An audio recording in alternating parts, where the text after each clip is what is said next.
નમસ્કાર, આપ જોઈ રહ્યા છો નેશન પ્લસ ન્યૂઝ. હું છું આપની સાથે હિરલ પંડ્યા. રાજ્યભરમાં રખડતા પશુઓનો ત્રાસ દિન પ્રતિદિન માથાનો દુખાવો બની રહી છે. ત્યારે અરવલ્લી જિલ્લાના મેઘરજ શહેરમાંથી આખલાઓના આતંકના લાઈવ દ્રશ્યો સામે આવ્યા છે. મેઘરજ શહેરના જાહેર માર્ગો હવે જાણે રખડતા પશુઓ માટેનું યુદ્ધનું મેદાન બની ગયા હોય તેવા દ્રશ્યો રોજબરોજ જોવા મળી રહ્યા છે. વહેલી સવારથી જ મેઘરજના મુખ્ય બજાર માર્ગ પર બે આખલાઓ અચાનક શિંગડા ભરાવીને આમને સામને આવી ગયા હતા. આખલાઓ વચ્ચેનો આ જંગ એટલો ભયાનક હતો કે આસપાસના વેપારીઓ પોતાની દુકાનોના શટર પાડી દીધા હતા અને માર્ગ પરથી પસાર થતા રાહદારીઓ જીવ બચાવવા માટે ભાગતા જોવા મળ્યા હતા. બજાર બાદ આ જ પ્રકારે અન્ય એક વિસ્તારમાં રહેણાંક પંથકમાં પણ બે આખલાઓ વચ્ચે જોરદાર લડાઈ થઈ હતી.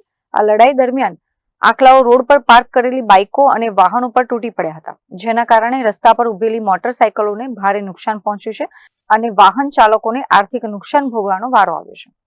સ્થાનિક રહીશોના જણાવ્યા અનુસાર અગાઉ પણ આવા આખલાના યુદ્ધના કારણે કેટલાય વડીલો અને બાળકો ઇજાગ્રસ્ત થઈ ચૂક્યા છે. સ્થાનિક જનતા અને વેપારી મંડળ દ્વારા તંત્ર સામે ભારે રોષ ઠાલવવામાં આવી રહ્યો છે. વારંવાર રજૂઆતો કરવા છતાં નગરપાલિકાની ઢોર પાર્ટી કેમ નિષ્ક્રિય બેઠી છે? શહેરીજનોએ વહીવટી તંત્ર સમક્ષ કડક શબ્દોમાં માંગ કરી છે કે બજારમાં કોઈ પણ નિર્દોષ નાગરિકનું મોત થાય કે મોટી દુર્ઘટના સર્જાય તેની રાહ જોયા વગર વહેલી તકે આ રખડતા આખલાઓને પાંજરે પૂરવા માટે કડકમાં કડક કાર્યવાહી કરવામાં આવે. મહેન્દ્ર પ્રસાદ, નેશન પ્લસ ન્યૂઝ, અરવલ્લી. સમાચારોનો સતત અપડેટ મેળવવા માટે અમારી નેશન પ્લસ ન્યૂઝની યુટ્યુબ ચેનલને સબસ્ક્રાઇબ કરો, બેલ આઇકન દબાવો અને જોડાયેલા રહો ફેસબુક, ઇન્સ્ટાગ્રામ અને ટ્વિટર પર.